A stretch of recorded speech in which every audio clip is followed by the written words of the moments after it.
Good evening. It's Friday, September 20th, 2024, and this is the weekly market review. So here we are on tick by tick of this week. So let's see how we did this week on the stock market. So with that, let's move on to our first item of the major market indexes. Okay, let's take a look at our major market to see how it's behaving this week. And we got oil continue dropping for this week, and now we find ourselves with a $73 a barrel for Brent oil index, now trying to make up, not at the highest level that it was before, but now this week it had moved up 264 points. We can hear, so we're still having an uptrend. So we'll see how this goes, because these are difficult months. The next one we have over here is gold, and gold, I got a special chart for you all to tell you about the history of gold. We're going to discuss that later, but this is a 50-year quarterly chart of gold, and it continued to go up, and for this week it has changed another $118. So we'll see how this goes, and later on we're going to discuss why I still don't buy gold, and it's going to be a good explanation. Okay, let's continue now with heating oil. And heating oil continue the downtrend. We've been going like that for a good while. It's plus 9 cents this week, and heating season haven't come up yet, so that's one of the reasons that there's not too much demand on the Northeast for heating oil. The Dow Jones Industrial continue breaking new highs, and it is up for this week 669 points. Probably it's going to continue for a while, but we're expecting, because these months are difficult months, we might get a correction. South Texas oil, light crude oil, is down to $71 a barrel. It's up $2.35 this week. We move on to New York Composite Index, the Nasdaq. New York Composite Index is keep on moving up.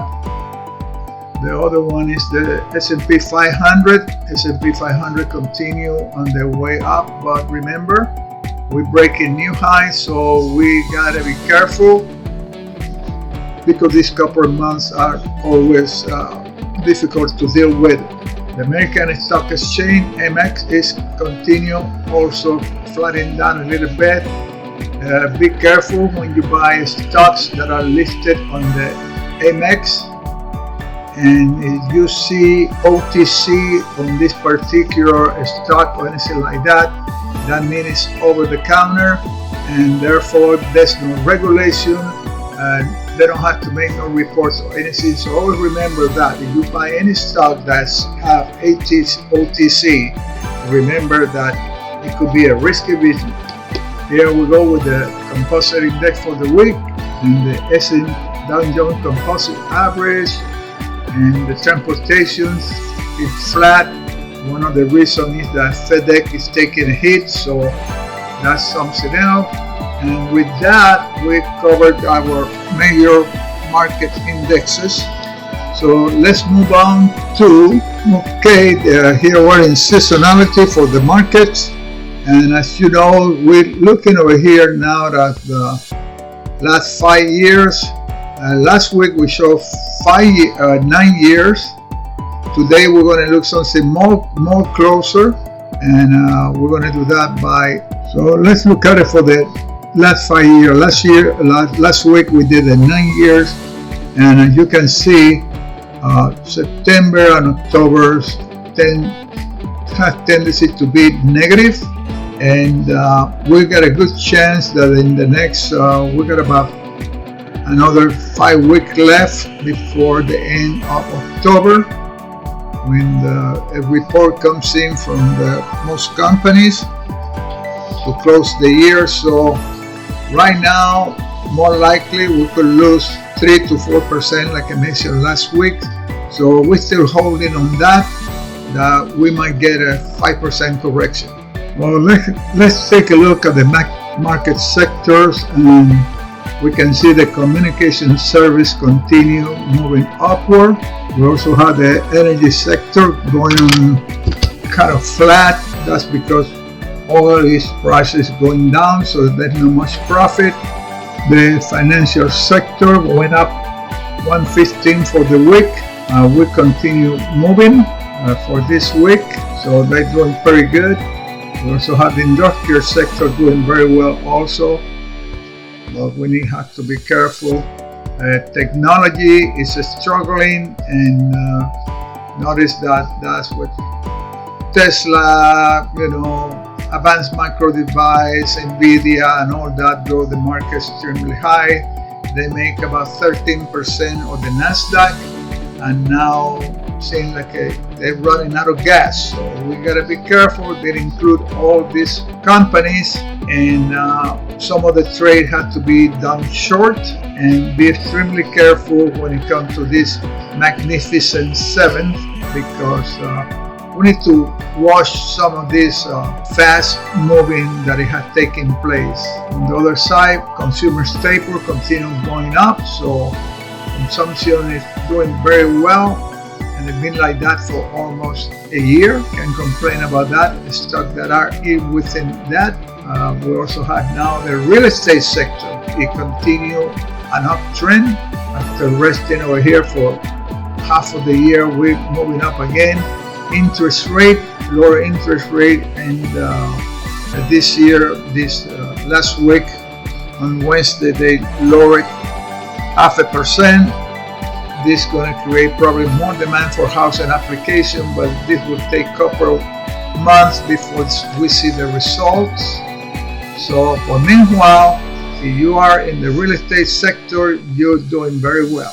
On the side, utility sector is doing good, and one of the reasons is that more energy is going to be needed. We're going to need more energy to do all those databases and data centers that are going to be done with the artificial intelligence.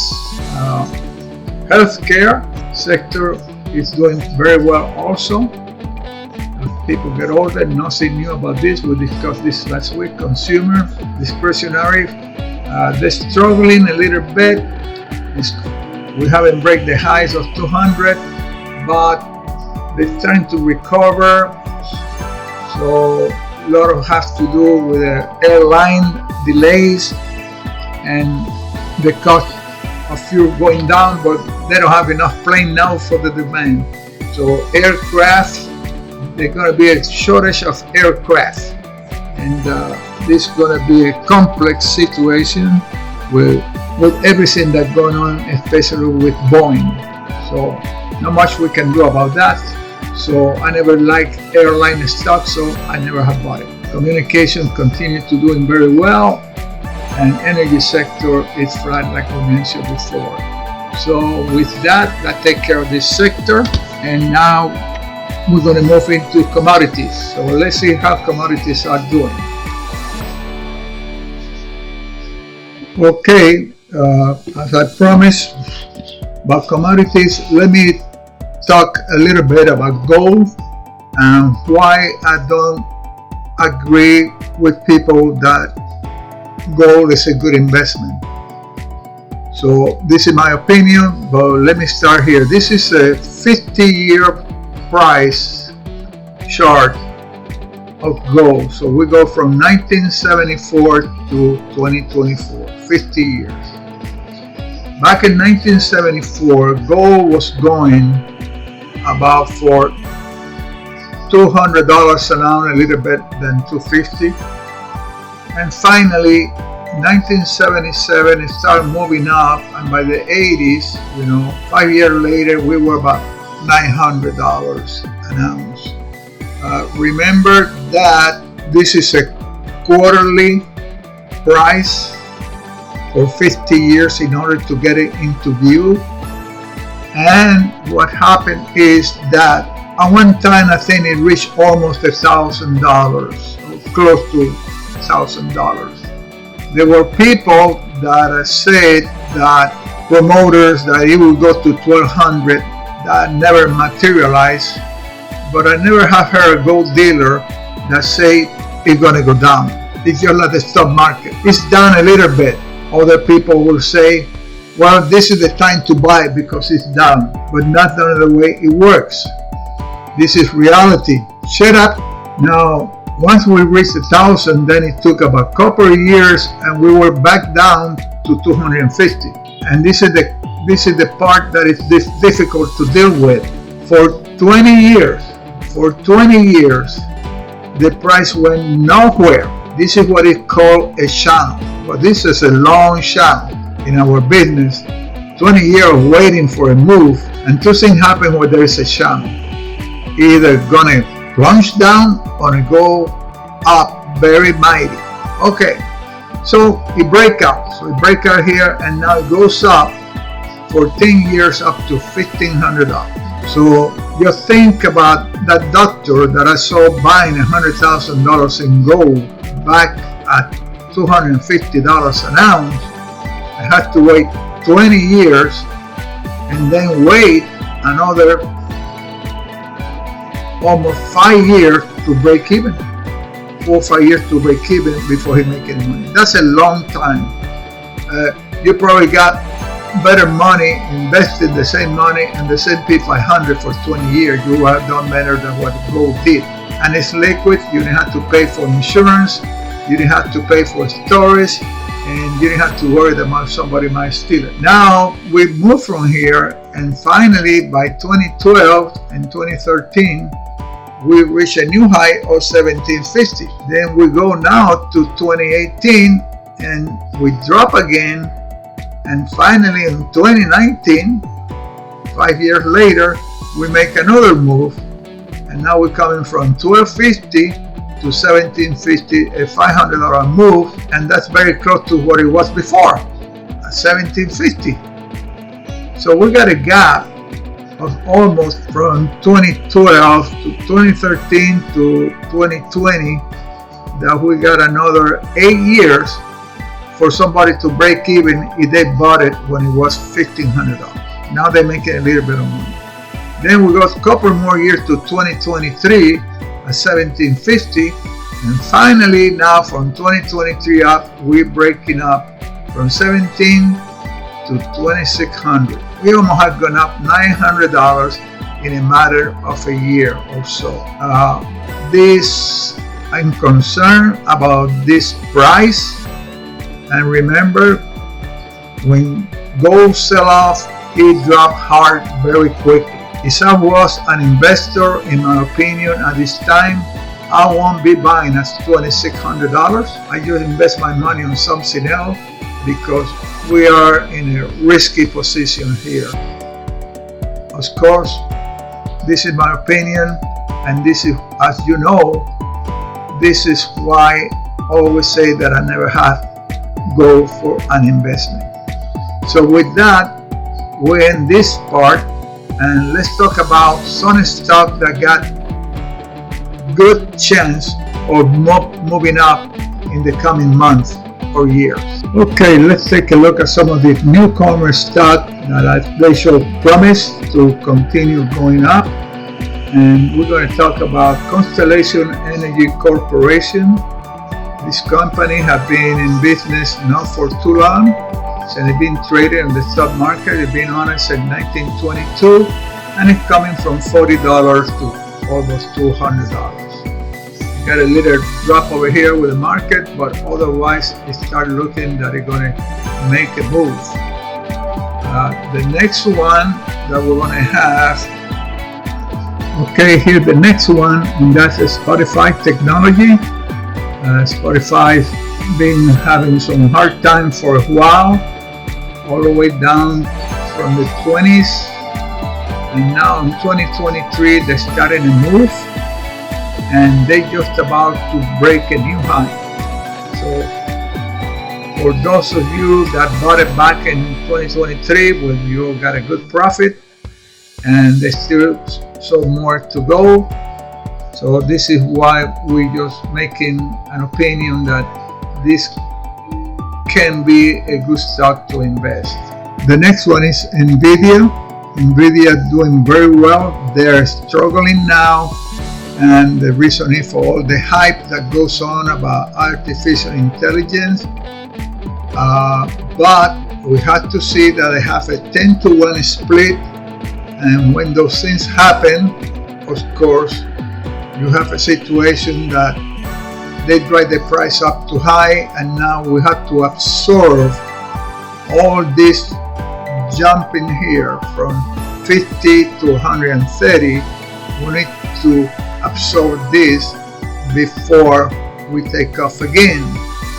So there's two ways to invest in Nvidia. You might buy into ETF, exchange trade fund, that include Nvidia and some of the same Apple and advanced micro device all into one package. So you reducing the risk and spreading the risk among other companies. Or you can invest gradually here. I suggest for those new ones that are starting to invest and they're in the market, set aside a certain amount of money every month and buy into the stock gradually. One of the things that can happen is that whether you put $100 a month or $2,000 a year, it's still $200 a month.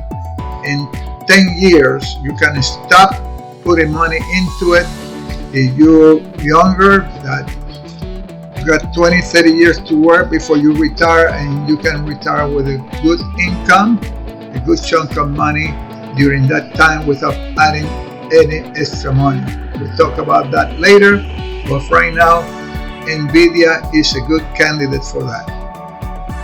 Another good candidate, just like Nvidia, is Advanced Micro Device, and for the same reason, they are competitors, and each one has their own niche business.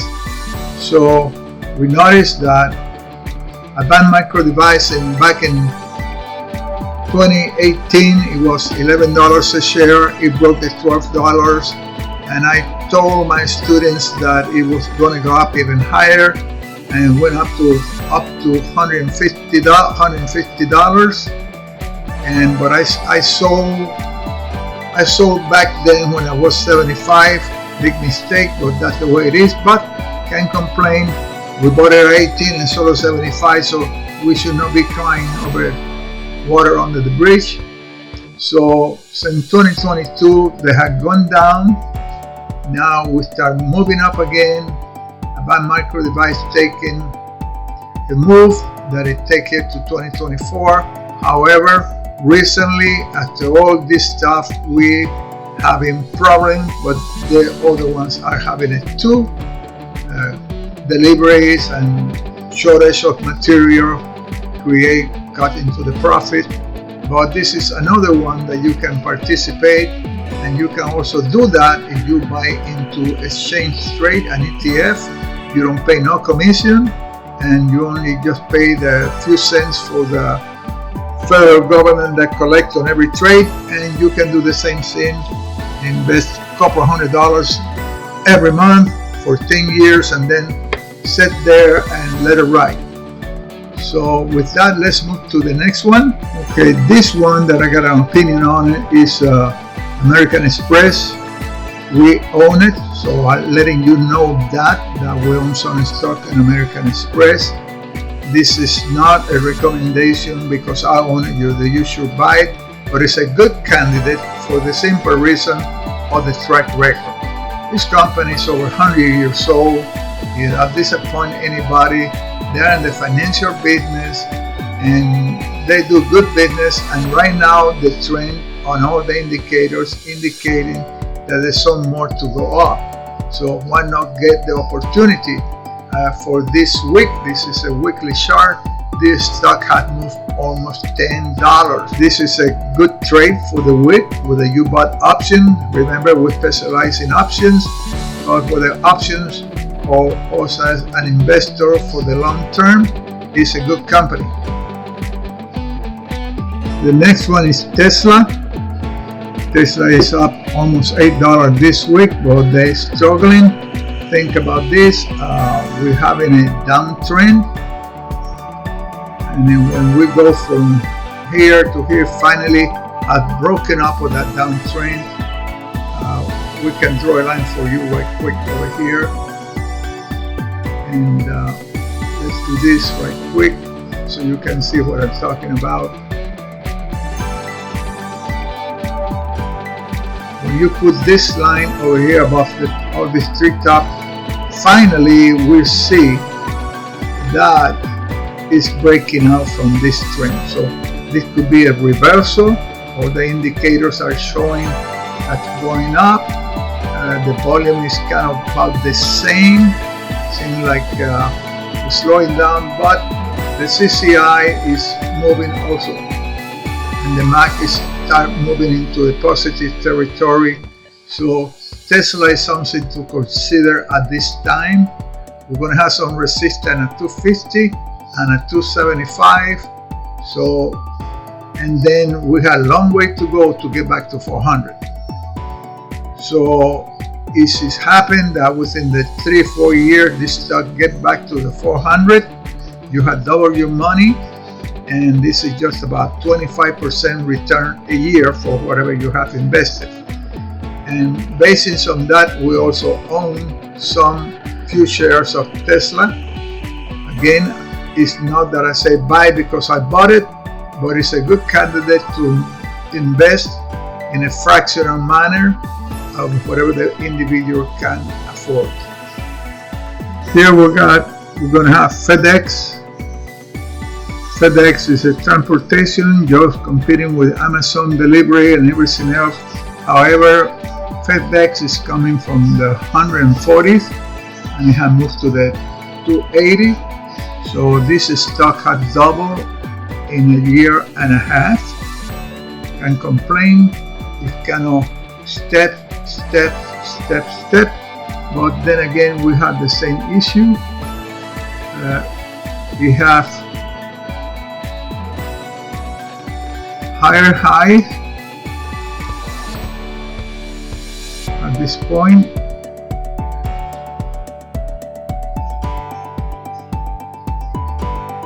and higher lowers. So this is what is expected. It might bounce back from here, so it's something that I understand the transportation and deliveries is a difficult business, and you get a strike from the unions and so on and affect the price. It's something that you should keep on the watch list and not buy at this time. However, the trend is still upward, and remember that they have a bad few months over here back in August of 2022, and they lost quite a bit. So now you have breaking this resistance point, and you're getting ready to break this resistance point, and this is what we're concerned about it, that from here to here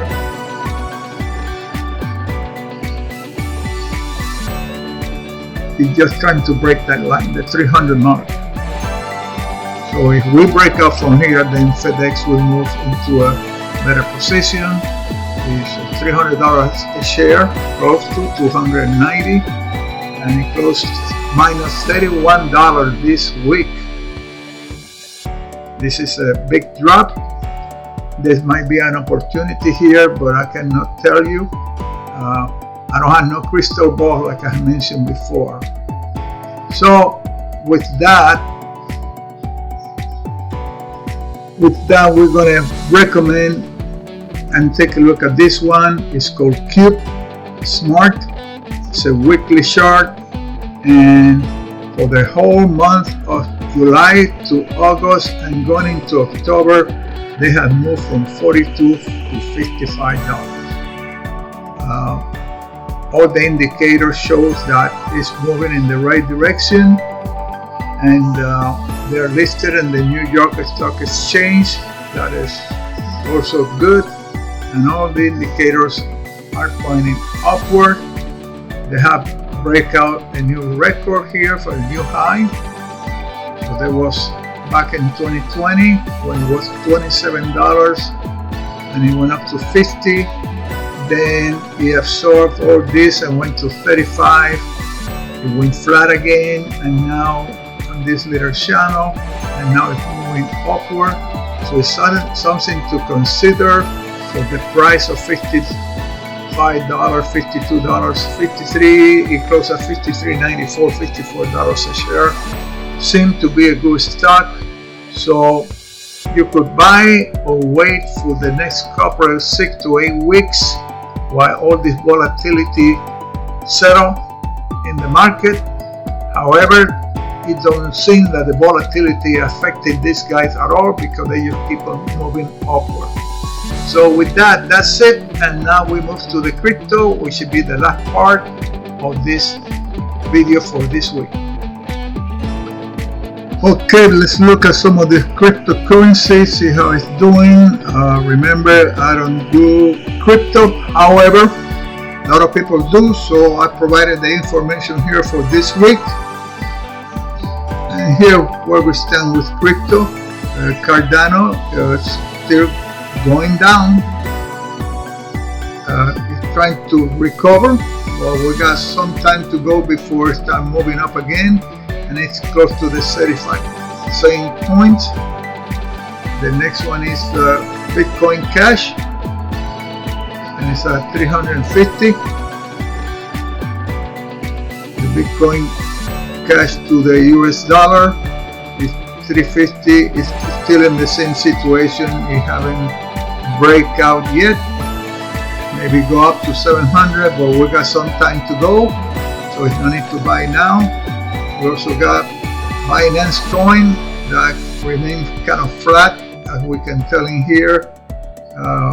This is very interesting because we're doing kind of a channel here.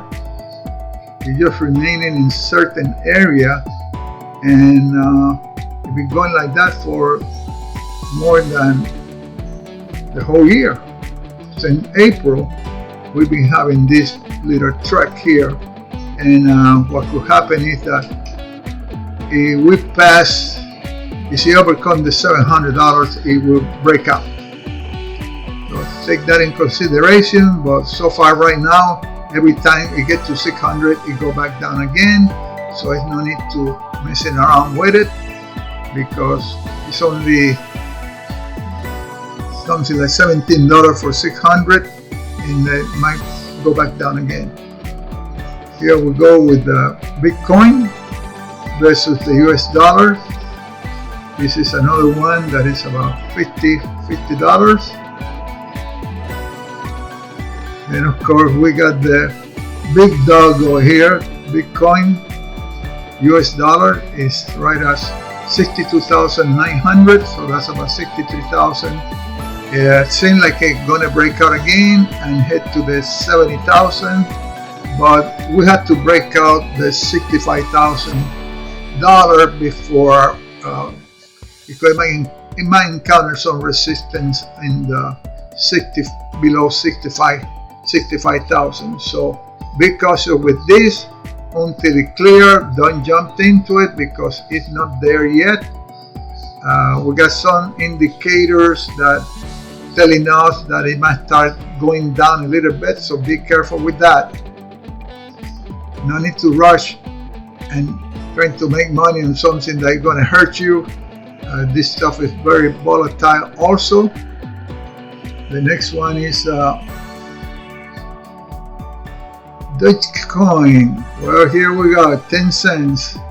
We're a long way from 22, and it's continuing on a downtrend. And who knows, it might get down to 8 cents again, but we've been having a difficult time moving higher than that.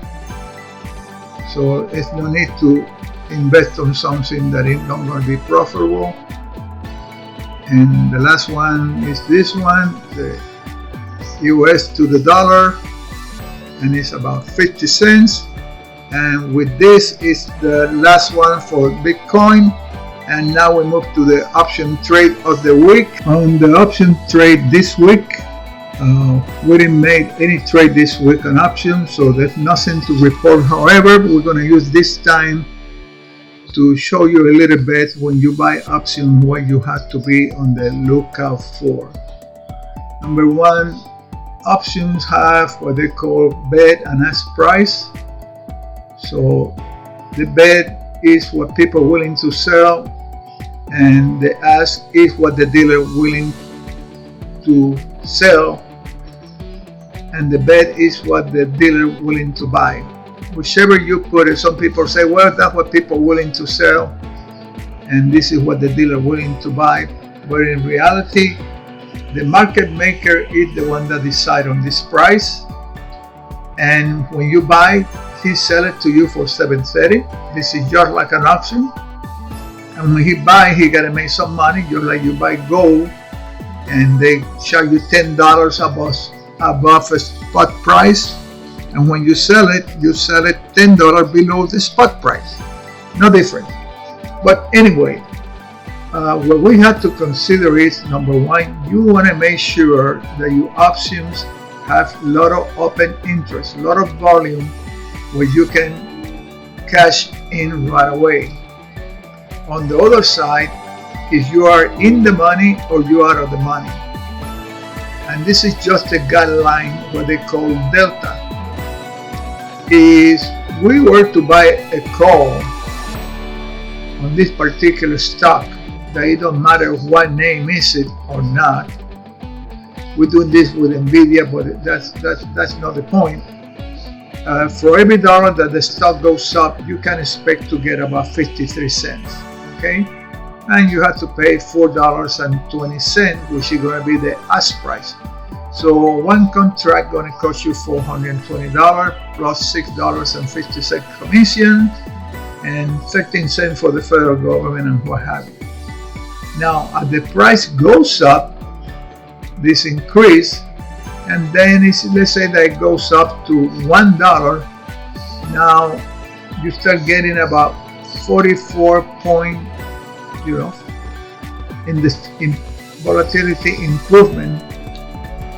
You see, they saying that this price can move 44% on either direction, but this is another way for the brokers, market makers to get extra money. So I don't pay much attention to this, but rather understand the chart of what's going to happen in the next 30 minutes to trade.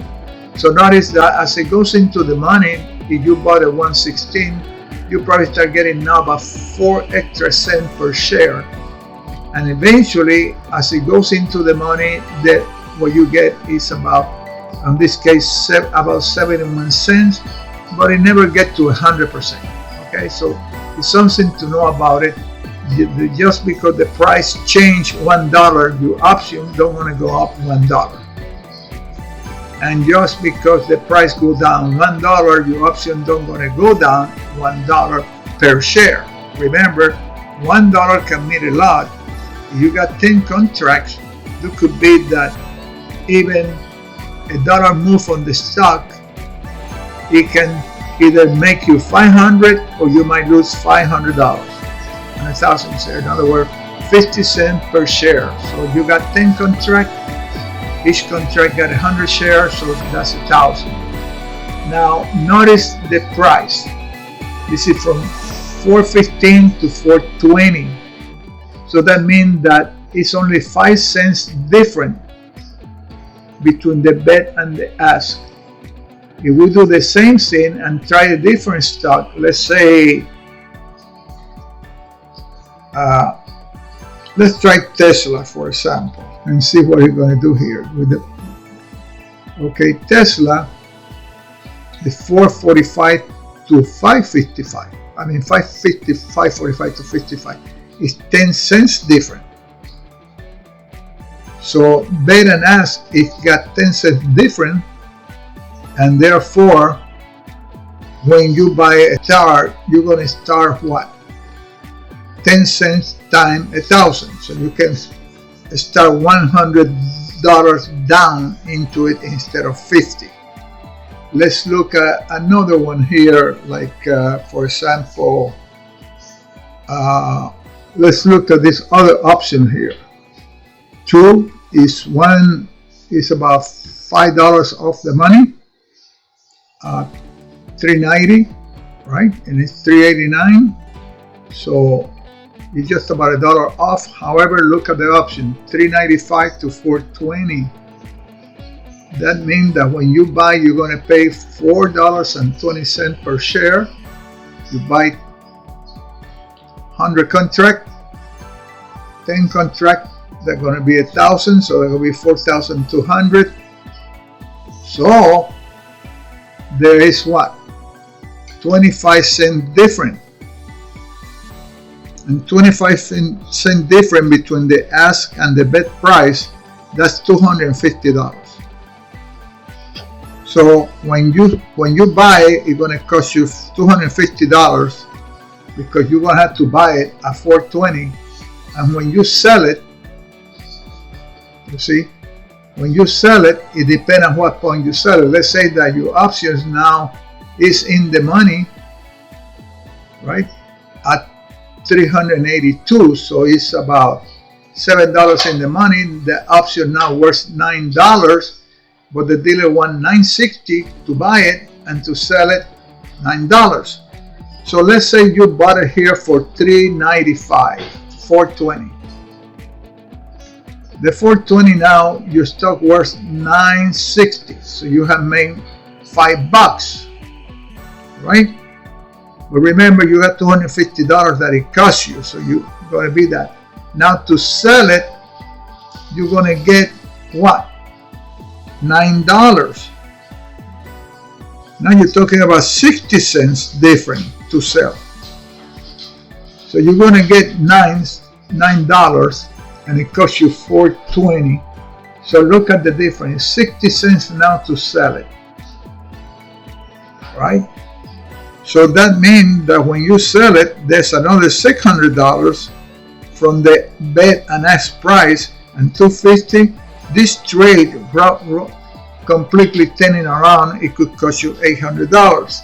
Some people say that no, it's not that way, and so on. But it's very clear that if I bought it at $4.20, right? When I sell it, I'm going to get $3.95. So it's 25 days different. Let's say that I bought it at $9.60 because it's in the money, so I'm going to pay a higher premium, right? So now I got $9,600. But if I sell it instantly because I didn't like the trade or start going the opposite direction, I'm going to get $900. So that means that there's $600 between the buy and the sell, and $100 in 10 contracts. You think about this always. What is the difference? You get other stock that sometimes is a penny that only costs you a penny. So always remember that bid a difference, and the closer the bid and ask is, the better it is to trade. And what that means is that it's more liquid. Your order will be executed at the best price and at the lowest cost to you. So this is something that you need to think about it if you trade options. If you don't trade options, well, that's fine. You also can see the same thing when you buy your stock. You will always be able to see the bid and ask on the stock. And the market makers actually, they protect themselves. So if the stock price is not moving well, they're going to ask for more money to protect themselves from the downside or the upside, depending whether you buy or shorting the stock. So with that, folks, that's it for this week, and we see you next week on Tick by Tick. Have a good evening, and we'll see you next Friday.